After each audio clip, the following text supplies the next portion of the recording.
Chico Xavier, pelo Espírito Irmão X. Lázaro redivivo. O júri negativo. O espírito de Rodrigo Oberon, antigo homem de letras na terra, foi chamado a um júri familiar, constituído de afeiçoados e colegas que com ele haviam privado intimamente na luta material. O desencarnado dera notícias de si mesmo depois da morte, e o fato alvoroçara o antigo campo doméstico, provocando estranheza geral. Contudo, diante das consequências morais que a surpresa envolvia, os velhos camaradas do morto repeliram a boa nova energicamente.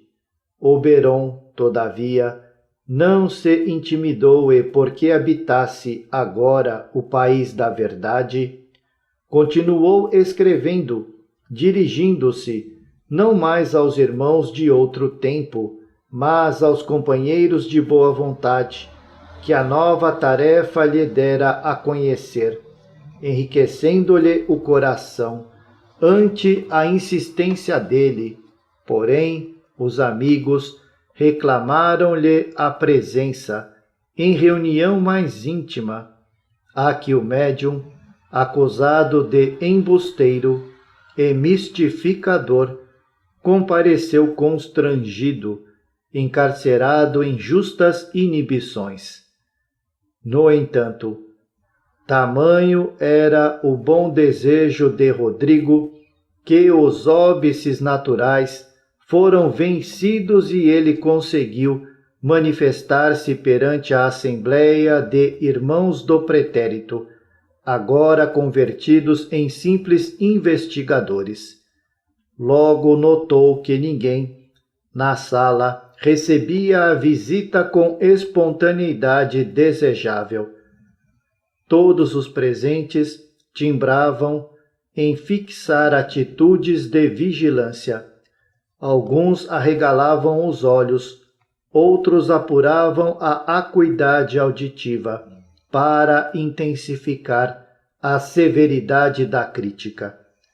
Oberon, todavia, enganado em seus melhores e mais belos propósitos, deu vazão à emotividade que lhe banhava a alma e, chorando de júbilo, dentro dos conhecimentos dilatados que a morte lhe outorgara, saudou comovidamente: Meus amigos, que a paz de Deus esteja conosco.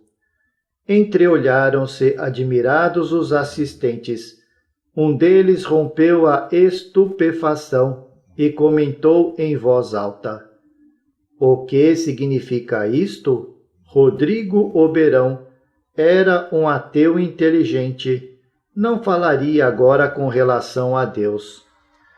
Antes que as opiniões contraditórias se fizessem ouvir com mais calor, evidenciando menosprezo à preciosa oportunidade, Rodrigo asseverou paciente: Amigos, a morte modifica-nos. Impossível insistir na negação sistemática diante das afirmações da vida vitoriosa. E passou a relacionar consoladoras reminiscências, referindo-se a acontecimentos e datas inesquecíveis.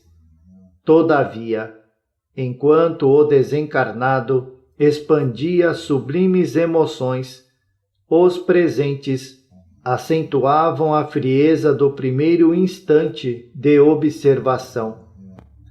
Fizera Oberon ligeiro intervalo e um deles considerou atrevidamente: Isto não constitui prova. O médium conhece a biografia do morto. E, sorrindo, irônico, acrescentava: Quem a ignoraria, porventura? Sentindo que não se fazia conhecer pelo passado que recordava, perante os indagadores intransigentes, Rodrigo passou a falar do novo plano de existência, descrevendo-lhe a beleza divina. A assembleia, porém, escutou impassível e um dos antigos companheiros exclamou, na primeira pausa do narrador: tudo mentira, onde não observamos o desvario de um cérebro dementado, vê-se a mistificação criminosa. A descrição é puramente fantástica.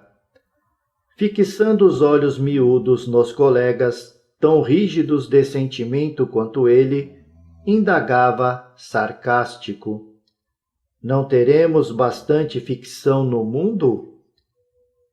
O espírito permanecia angustiado. Estudava apressadamente um meio de prosseguir na defensiva afetuosa da verdade, quando um amigo se aproximou e dirigiu-lhe certa pergunta indiscreta, alusiva à família consanguínea.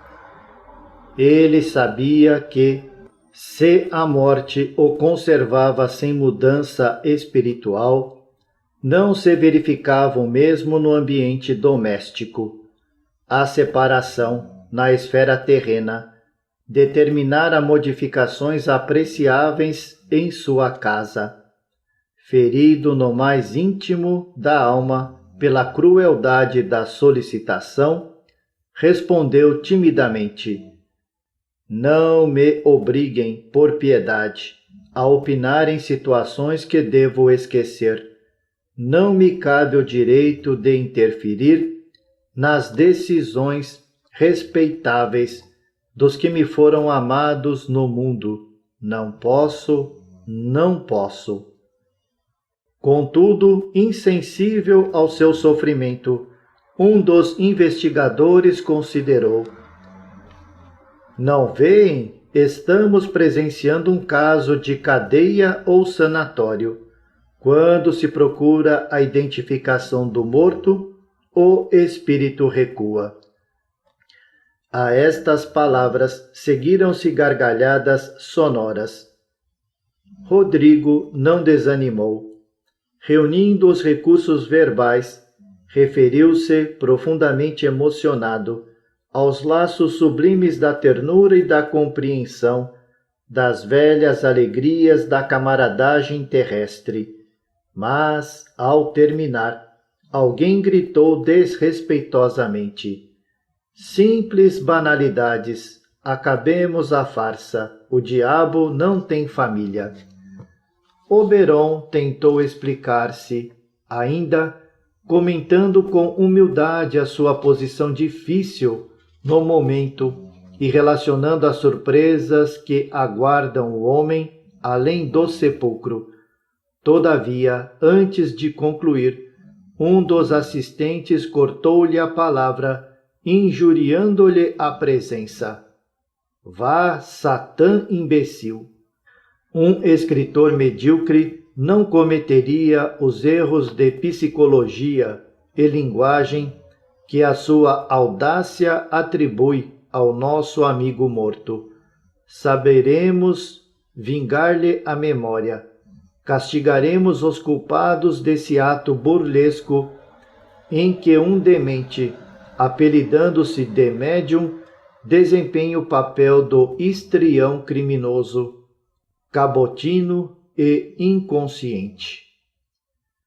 O espírito calou-se e, depois de orar em silêncio, sufocado pelas lágrimas abundantes, despediu-se em voz pausada.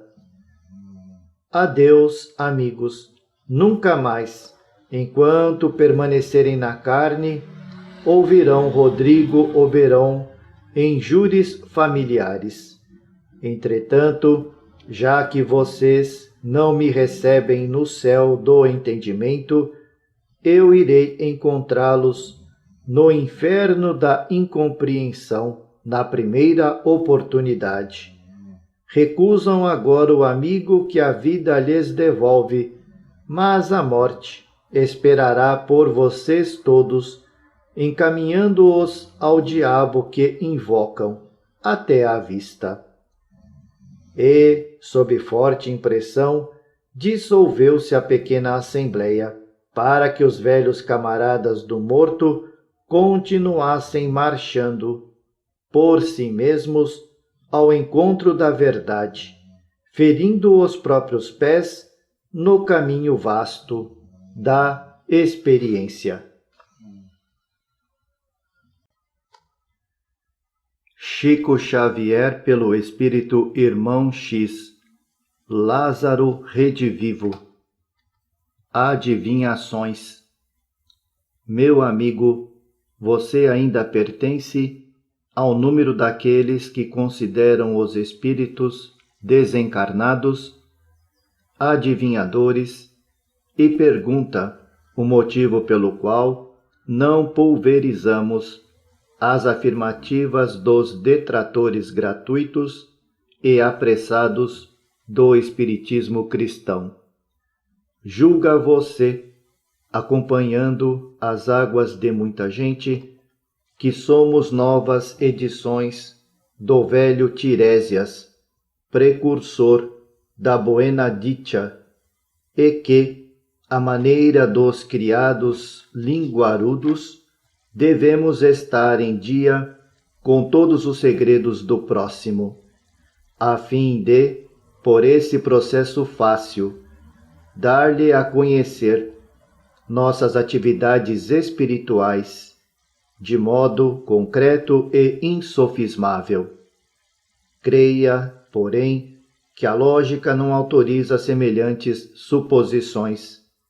Se o Espiritismo tivesse por advogados tão somente os magos do revelacionismo barato, a grande doutrina jamais passaria de movimento anedótico, em que o palpite e o boato se encarregariam de interceptar a luz divina. Reduzir-se-iam as sessões a espetáculos caseiros, com a supervisão de palhaços sem corpo físico, e os assistentes voltariam à posição psíquica das crianças curiosas, que frequentam as salas de mágica, atentando apenas para a varinha do feiticeiro. Acredita você que a providência divina permitiria o regresso dos mortos apenas para isso? O fenômeno transcendente da comunicação com o plano espiritual estaria circunscrito a meras demonstrações telepáticas? Para muitas pessoas, a finalidade de nosso intercâmbio consiste em convencer os corações mais endurecidos sem esforço. Os pais mortos imporiam convicções aos filhos, adivinhando-lhes as intenções e anulando-lhes o livre arbítrio, na esfera das realizações materiais. Os esposos falecidos continuariam à testa da casa, satisfazendo caprichos da companheira, por mais disparatados que fossem. Entretanto, a morte é chave de emancipação para quantos esperam a liberdade construtiva. E aqui, no outro mundo, somos naturalmente compelidos a imediato reajustamento do quadro de opiniões pessoais. As afirmações quixotescas dos adversários da verdade não chegam a modificar um tio nas leis universais, e as suas arremetidas injuriosas contra os servidores fiéis da causa do bem não passam de bulha infantil. Em torno das sublimes fontes da nova revelação, aliás, é razoável que digam insultos e asneiras, atendendo aos impulsos da boca deseducada. Ignoram a grandeza do Verbo Criador e, por vezes, não passam de anões espirituais, fantasiados de gigantes físicos. Nós outros, porém, que atravessamos a experiência do sepulcro, não podemos cair no mesmo nível. É indispensável examinar os problemas graves da vida, penetrar o conhecimento do destino e da dor, amparar a compreensão de eternidade nascente no mundo, e não seria lícito perder as horas em atender aos serviços de adivinhação barata. Além disso, é preciso ponderar as deploráveis consequências das informações prematuras. Referir-se-á você, naturalmente, aos belos serviços da psicometria na divulgação da doutrina consoladora. Sim, é certo, não julgue, todavia, que esses trabalhos se efetuam sem o controle das inteligências esclarecidas de nossa esfera de ação. E não só os desencarnados necessitam disciplina em suas doações verbais. Também os médiuns devem sofrear o desejo de adiantar ilações do que observam em silêncio, porque, em assuntos de espiritualidade, toda a prudência se faz imprescindível.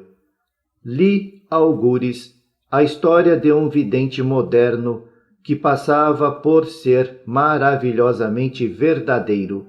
Certa vez foi visitado por um homem que lhe pedia socorro para as aflições psíquicas. O cliente, inquieto, trazia consigo um quadro doloroso. Na existência passada, fora homicida e, no campo mental, embora a bênção do ouvido, no renascimento físico, estampava ainda a cena lamentável do pretérito delituoso. Desde a infância, em razão do resgate que deveria levar a efeito, era atormentado de pesadelos e tentações que pareciam sem termo. Davam-no os médicos por vítima de perturbações congênitas, e como não lhe solucionavam a questão angustiosa, recorreu ao sensitivo, sequioso de paz íntima. O médium, usando a sua faculdade de penetração noutros domínios vibratórios e sentindo-se vaidoso da franqueza que lhe era característica, movimentou o cabedal das apreciações próprias e falou-lhe abertamente do que via. Sem o espírito da caridade construtora, concluiu o vidente loquaz que o quadro significava assassinato em futuro próximo, asseverando que o consulente mataria um homem. Retirou-se o enfermo da alma em condições terríveis. Sugestionado pelo médium invigilante, passou a viver muito mais do passado criminoso, reconstituindo instintivamente as ideias sinistras de outra época. Deveria matar alguém e preparou-se para o horrível acontecimento. Correram os anos. 1, 2, 3, 4. O enfermo procurou eliminar diversos parentes e amigos sem resultado. Perdera o contato com o trabalho sadio. A ideia fixa do crime empolgava-o. Não dormia, alimentava-se mal e convertera-se em perigoso alienado fora do hospício. A sua situação continuava angustiosa quando, certa noite, encontrou um homem a meditar numa ponte solitária. Não teria chegado o momento? Pensou. Não lhe cabia assassinar um homem? Perturbado, aflito, precipitou-se sobre o desconhecido e apunhalou-o. Mais alguns instantes e aclarava-se a identidade do morto. O assassinado era o vidente, fornecedor do pensamento inicial do crime. A ideia, pequena e insignificante a princípio, desenvolvera-se, crescera e agira contra o seu próprio Criador. Compreende você a responsabilidade dos que fazem conclusões precipitadas ou que adiantam informações prematuras? Responderemos por todas as imagens mentais que criarmos nos cérebros alheios. Natural, portanto, nosso retraimento em matéria de pareceres inoportunos e novidades sensacionais. A obra evolutiva de cada um de nós pede tempo e experiência. Se você deseja cooperar nas fileiras do Espiritismo cristão, instrua-se no conhecimento da verdade e edifique-se na prática do bem, abstendo-se de exigir o concurso dos seus amigos desencarnados. No campo do revelacionismo fácil, divulgue onde você vive e trabalha a mensagem de boa vontade e colaboração evangélica que a fé e o esforço próprio gravaram em seu coração. Quanto aos detratores e perseguidores vulgares, não lhes conceda o apreço que estão muito longe de merecer. Entregue-os à luz abençoada da consciência, porque o sofrimento e a morte se encarregarão de transformá-los no instante oportuno. Chico Xavier, pelo Espírito Irmão X, Lázaro Redivivo. Filosofia da dúvida. Nem sempre os inimigos declarados da fé são os destruidores da edificação espiritual. Os materialistas confessos, por vezes, são excelentes pessoas de coração mole e cabeça dura. Sentindo-se afastados da prática religiosa, quase sempre experimentam sincero prazer no serviço aos semelhantes, absolutamente desinteressados da remuneração divina. A descrença deles resulta muito mais da impossibilidade espiritual que da má vontade calculada.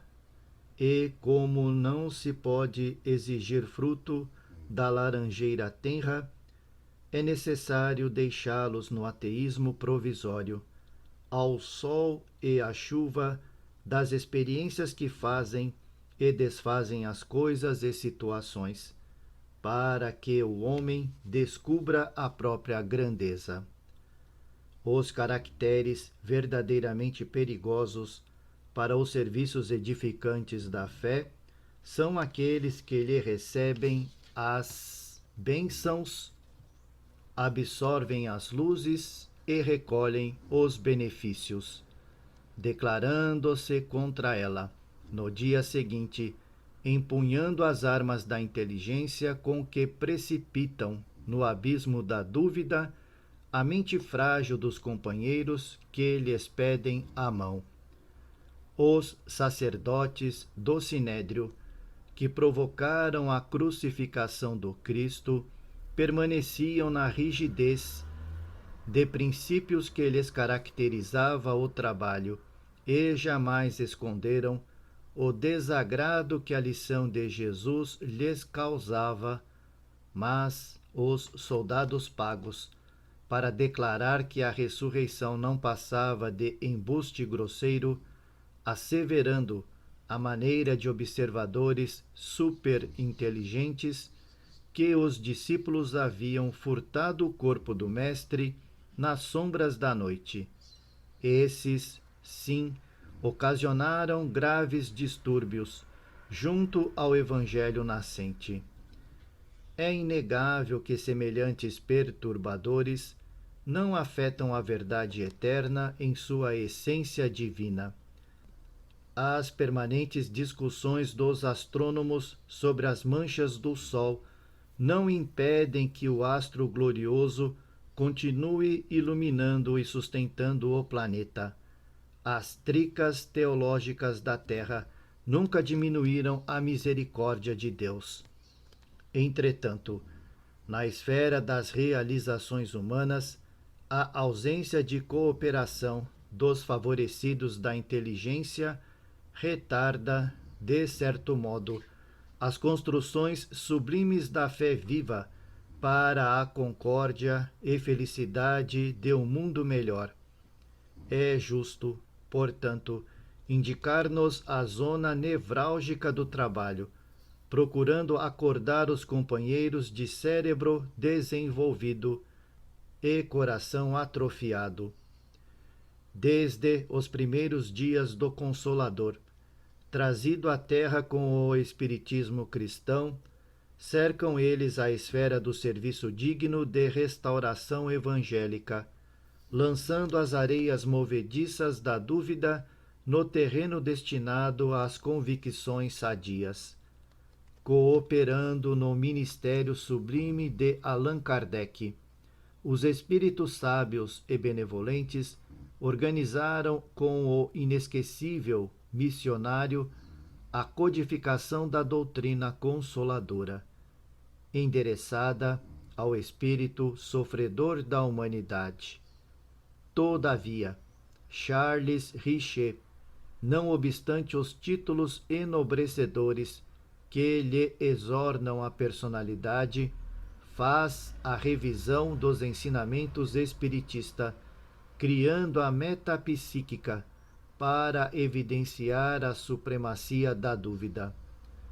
William Barrett, membro da Real Academia da Inglaterra, depois de agraciado pelas luzes do plano superior, proclama que a emoção nervosa é a fonte dos acontecimentos supranormais e que ainda vem longe o tempo em que se possa provar a sobrevivência do ser humano além da morte através das manifestações mediúnicas. O Korovix, favorecido por elevadas inteligências desencarnadas, acompanha o gigantesco esforço dos amigos espirituais, que lhe facultam notáveis demonstrações. No entanto, em seguida ao prestigioso serviço das entidades invisíveis, declara que a levitação é produto da mecânica biopsíquica, de cujos centros promanam, segundo a teoria dele, os raios rígidos que movimentam os corpos sem contato. Experimentadores diversos, após receberem favores brilhantes do mundo invisível, propõem que a palavra materialização seja substituída pelo termo ectoplasia, para significar que o fenômeno não implica a intervenção de inteligências estranhas, e sim o mero desdobramento do corpo físico em condições desconhecidas da energia nervosa. Possui a ciência infinitos recursos terminológicos para incentivar a dúvida nas almas, e quando surgem pesquisadores conscienciosos e sinceros, que não temem as consequências de sua lealdade à sabedoria, alastram-se as definições sarcásticas e chovem pedradas. Até hoje, aparecem pessoas interessadas em apresentar William Crookes e César Lombroso na categoria de papalvos, a quem os médiuns subtraíram as faculdades de observação diante da vida. Mesmo no Brasil, homens de vasta cultura e projeção social, como Bittencourt Sampaio e Bezerra de Menezes, foram taxados de palermas e loucos, O primeiro porque permutou a política engenhosa dos homens pela divina política do Evangelho. E o segundo porque trocou os interesses financeiros dos médicos, altamente remunerados, pelos interesses eternos do espírito. É muito difícil vencer o dragão da vaidade humana, que monta guarda ao nosso patrimônio intelectual. Ainda que homens respeitáveis e bem intencionados, como Richer, venham à zona do esclarecimento, colaborando com êxito na intensificação da cultura moderna, surge sempre uma brecha, aqui ou ali, por onde o monstro deita as garras de fora, revelando a deficiência de nossa edificação pessoal. Essas maravilhosas inteligências, filiadas à hesitação sistemática, continuarão prejudicando o desenvolvimento dos germens da fé e adiando indefinidamente as realizações de um mundo espiritualizado. Entretanto, passarão também no campo infinito da vida, dando lugar aos cientistas mais fortes e desassombrados. Que ninguém se perturbe em face desses homens admiráveis pelo raciocínio, porque eles vão discutindo, duvidando e morrendo, e os espíritos benevolentes e sábios prosseguirão construindo, sem desânimo e sem inquietação, a terra melhor de amanhã.